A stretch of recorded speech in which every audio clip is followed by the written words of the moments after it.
Udumo kuNkulunkulu kweliphezulu nokuthula emhlabeni kubantu abathokozelwa nguye. Baba uNsibanda uyakubingelela ndlalifa izulu. Ngithi uJesu Kristu inkosi. Siyambonga uNkulunkulu kakhulu, siyamdumisa namhlanje ekuseni. uNkulunkulu wethu muhle. Ngamangaliki inkonzo mayisheshe ifika kuwe.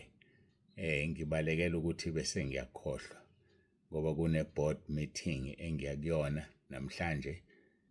Umuntu ulungiselela ukuphuma nje asuke aye khona. Kodwa-ke uNkulunkulu abe nani, uNkulunkulu anibusise, uNkulunkulu anigcine, anilondoloze ezindaweni zonke nisalalela lenkonzo. Sigciniwe-ke siyalibona usuku lwanamhlanje, usuku lwangomgqibelo oluhle ngendlela eyisimangaliso. uNkulunkulu anigcine anilondoloze. Ngiyafisa-ke ukuthi ngikhumbuze ukuthi asithumeli ama-message kule weekend kuphela, sithumela okungenisa abantu. Ngiyacela kakhulu asithumeli lutho kule mpelasonto kuphela ngaphandle kokuthi singenise abantu. Sizamile-ke izolo ukuphusha abemaningi ama-messages kakhulu. uNkulunkulu wangisiza ngawaphusha, ngaphinde ngakwazi nokufaka abantu abebekhona. Kodwa engifuna ukukugcizelela, umgodi uyakhula ngendlela emangalisayo. Umgodi uyakhula bazalwane. Sisele emuva ngendlela emangalisayo. Baletheni abantu. Imina engizobona ukuthi ngibafaka nini abafakekayo, kodwa khona ngixakekile kakhulu nakuyo le mpelasonto. uNkulunkulu anigcine, uNkulunkulu anibiyele, uNkulunkulu abe nani nisangenisa abantu. Ngiyacela ukuthi ngikhuleke ngaphambi kokuba singene ezwini lenkosi, ngoba izwi lenkosi lona elisigayidayo, ilona eliwumgogodla, ilona esibambelele kulo. Ngaphandle kwalo asilutho, ngaphandle kwalo ngeke futhi sibe utho. uJesu Kristu inkosi. Asithandaze.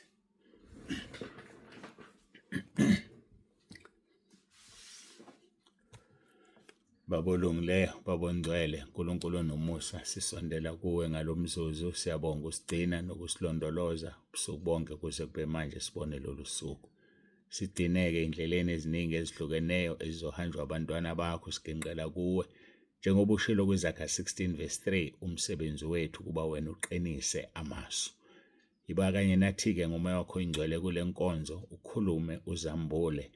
Sizilungise thina ngokulalela izwi leqiniso, silenze ukuze singene ezulwini, ngoba ukuya esihogweni emva kokufa kuyinkinga umuntu angafisi ukuhlangabezana nayo.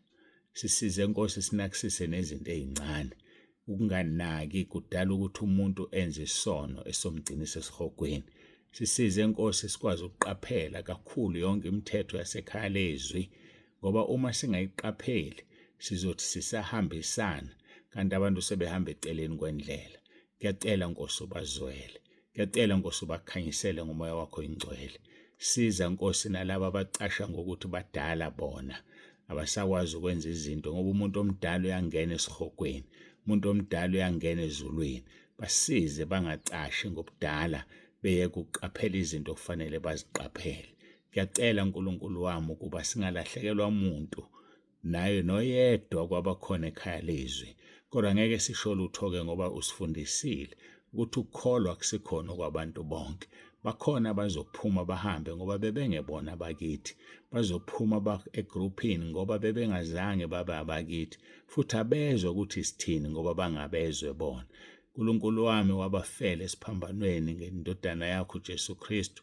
Ngiyathandaza, ngiyacela ukuba Nkosi, labo benhliziyo yakho ungalahlekelwa nawoyedwa kubo, naloyo ongazibone ngowenhliziyo yakho. Siyazi thina ukuthi ungowenhliziyo yakho. Msize Nkosi, ajule, aphonse inetha lakhe ekujuleni, avume izono zakhe, azilahle ezinyaweni zakho. Siyabonga ngoba usenzela umusa. Kuseyisikhathi somusa esizodlula, esizophela. Sisizeke Nkosi, siwubambisise lo musa ngezandla zombili. Ngicela konke lokhu egameni lomfelo wethu osithandayo nowasifela esiphambanweni, uJesu Kristu oyinkosi yethu. uJesu Kristu inkosi. uJesu Kristu inkosi. uJesu Kristu inkosi. Amen.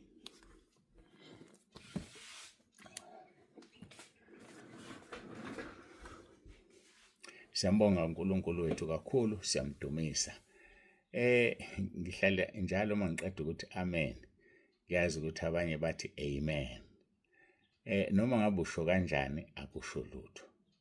U-amen isikhathi esiningi ukhulumeka ngesingisi, uyisingisi amen. Kanti u-amen ufuna nowale njalo uyisiZulu noma uyisiXhosa noma uyisintu noma uyini.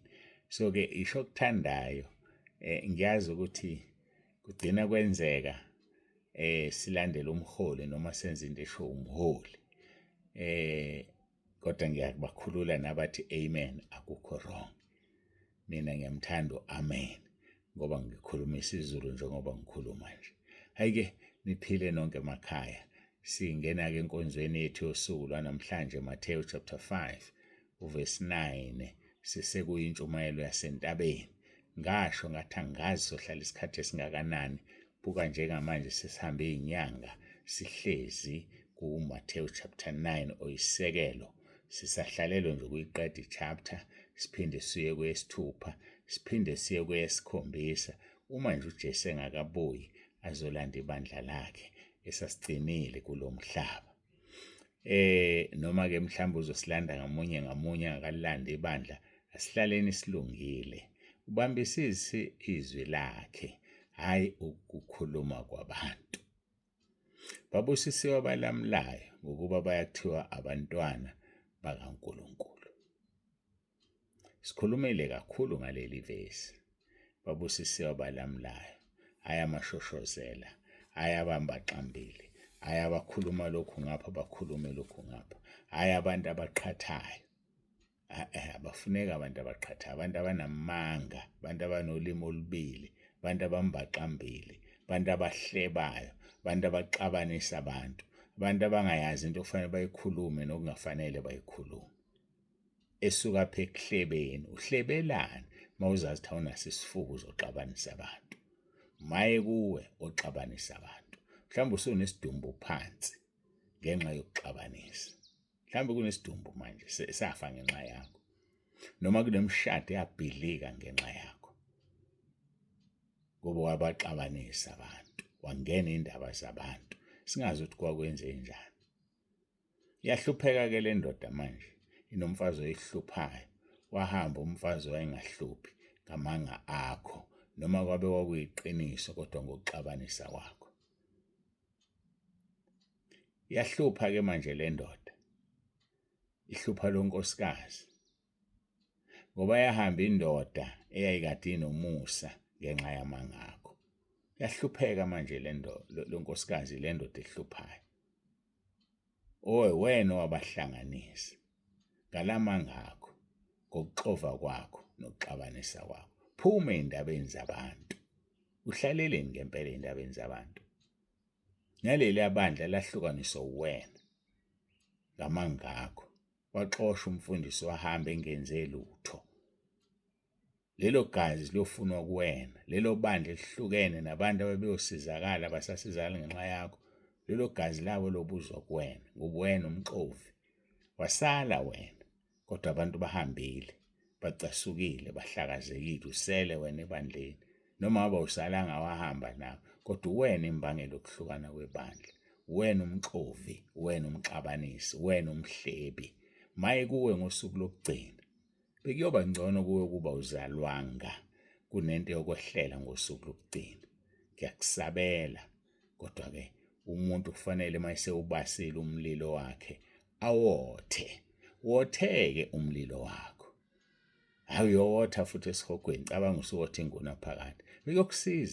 Bekuyokusiza ukuthi uhlambuluke uye kubaphathi bebandla, uzilahle ngesono sakho.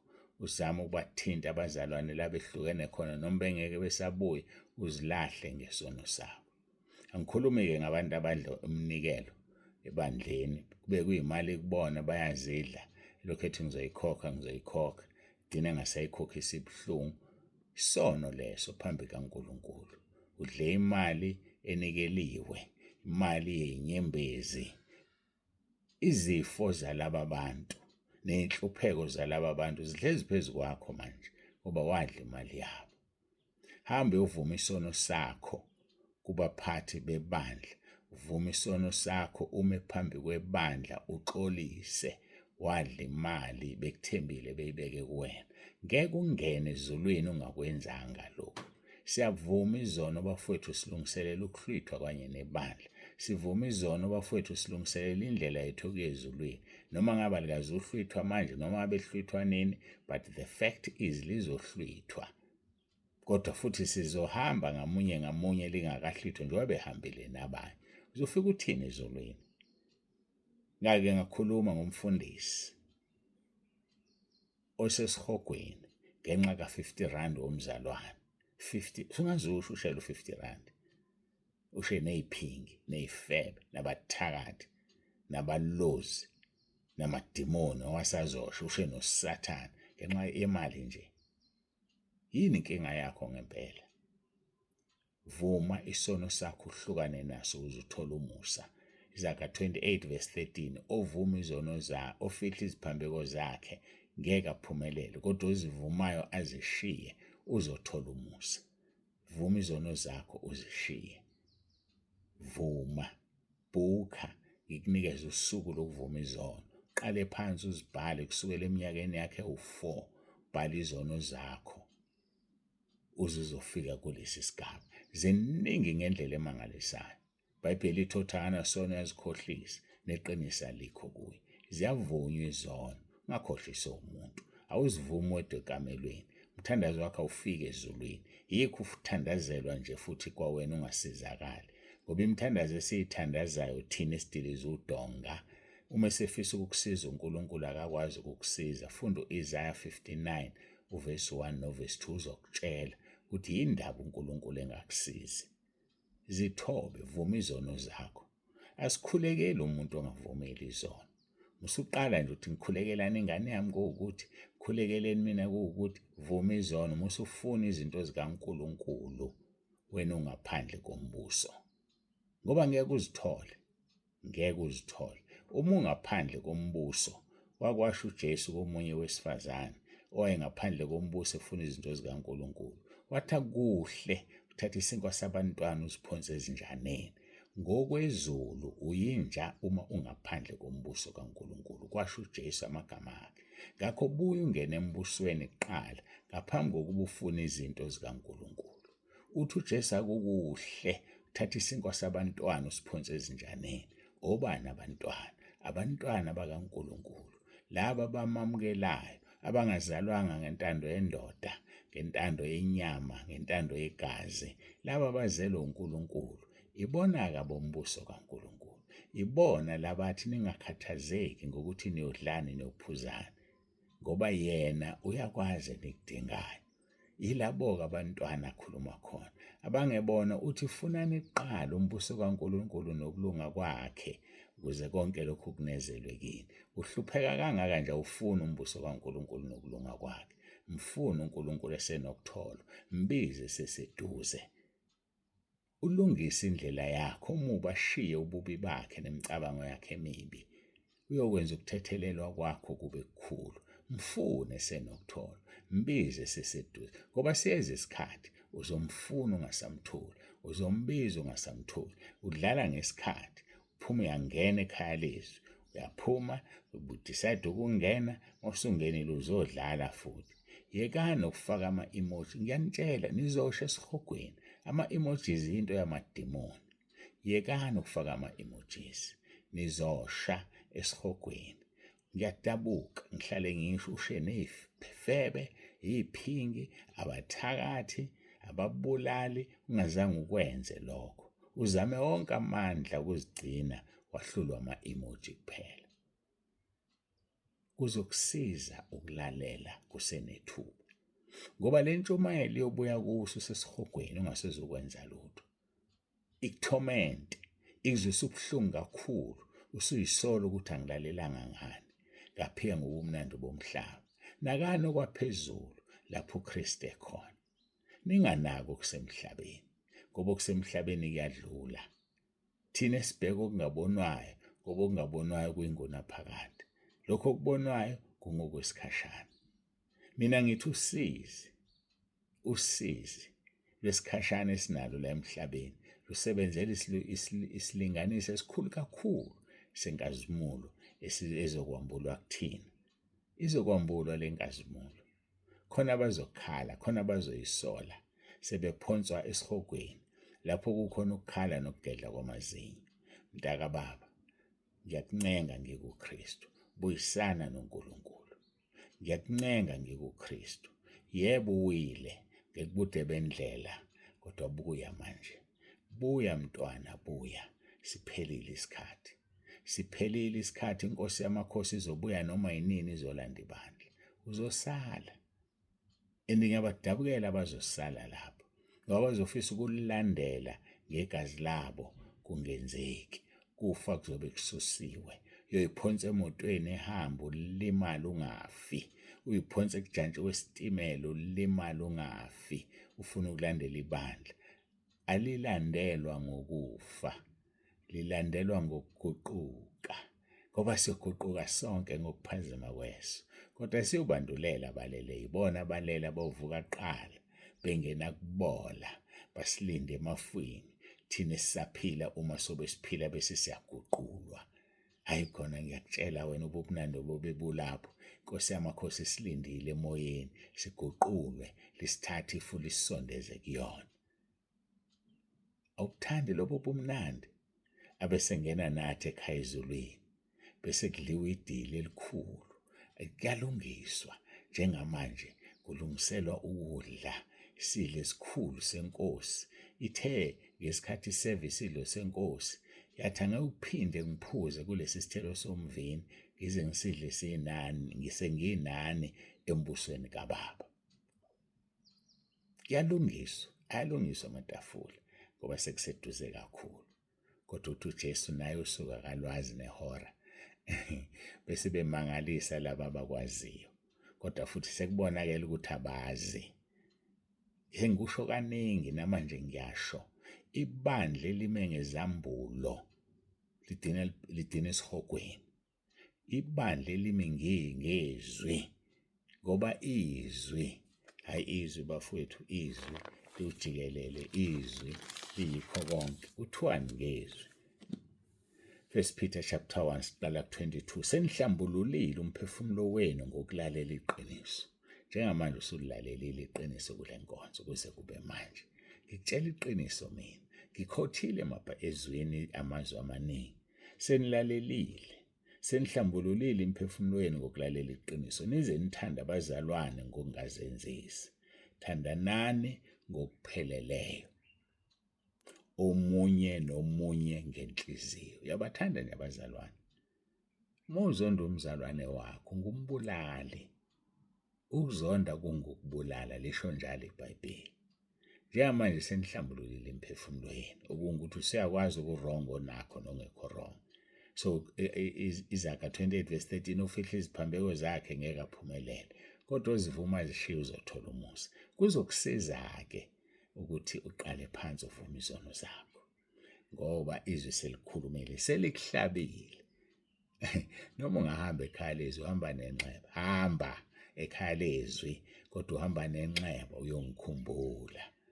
Mhlawumbe ungikhumbule usenethuba, mhlawumbe ungikhumbule sekulate, but iqiniso lithi uyowakhumbula lawa mazwi. Angaveli kimi, avele eNkosini uJesu Kristu waseNazaretha, avele endodaneni kaNkulunkulu uJesu Kristu eyinkosi yethu. Nize nithande abazalwane ngokungazenzisi, thandanani ngokupheleleyo omunye nomunye ngenhliziyo. Verse 23. Senizelwe kabusha, kungengambewu ephelayo, kodwa ngengapheliyo, ngezwi eliphilileyo nelimiyo likaNkulunkulu.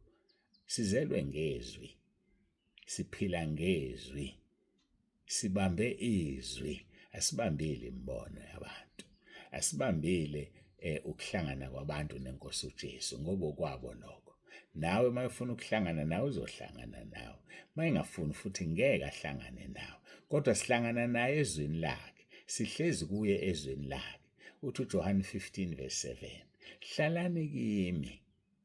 Uma nihlezi kimi namazwi ami ehlala kini, nocela nikuthandayo nikwenzele. So asidingi ukuhlangana naye ngama-encounters.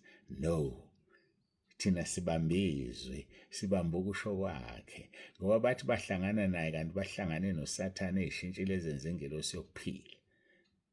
Babuye bazositshela bese sifake esifeni. Hlolana umoya, sibahlola umoya bese siyanitshela. Akukhona kaNkulunkulu lokhu. Ningasikholwa, kodwa makungasenzekanga seniyasikholwa-ke manje. Kodwa-ke ungakholwa yithina kakhulu, kholwa yizwe esilikhulumayo, kholwa inkosi uJesu, khona uzosindiswa. Ngiqhubeke no-verse 24, ngokuba yonke inyama njengotshani ubukhosi bayo bonke bunjengembali yotshani. Utshani buyabuna nembali iyavuthuluka, kepha izwi lenkosi limi kuze kube phakade. Ilona engithi libambeni. Izwi lenkosi limi kuze kube phakade. Verse 25, yilo lelizwi levangeli lashunyelwa kinina, namanje ngiyalishumayela. Mangisaphila inkosi sangigcinile ngizolishumayela ngize ngife. Ngithandazise nje kuphela okwenu ukuba ngikhuthalele ukuziveza ngisisebenze esithembekile kuNkulunkulu nesiqondisa kahle izwi leqiniso. Baba uNsibande ovalelisayo, othi asigoqe sikhuleke siye emthandazweni, simbonge uNkulunkulu ngenkonzo yanamhlanje esihambe ngendlela yayo nje. Nami futhi-ke ngeke ngisho lutho ngoba ngigitshelwe, ngihlala nginitshela, ngiyimbongolo egitshelwe. Hhayi ukuthi manje nina niyiboni nibona imbongolo, kanti phezu kwembongolo khona lo hlezi oyenzisa konke akuthandayo, ayenzise konke akufisayo njengokwecebo lakhe. Izangibusisa inkonzo zabefundisi. Angazi wena noma wabusiseka, angazi. Kodwa-ke kunjalo nje, asigoqe sithandaze.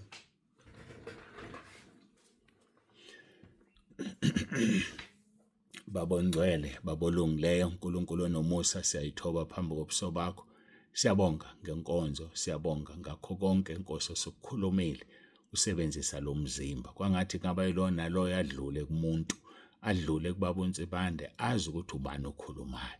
Dumo lonke-ke Nkosi silinikeza wena, babusise kube yilona loyo ozolizwa alenze izwi lakho. uJesu Kristu inkosi. uJesu Kristu inkosi. uJesu Kristu inkosi. Amen.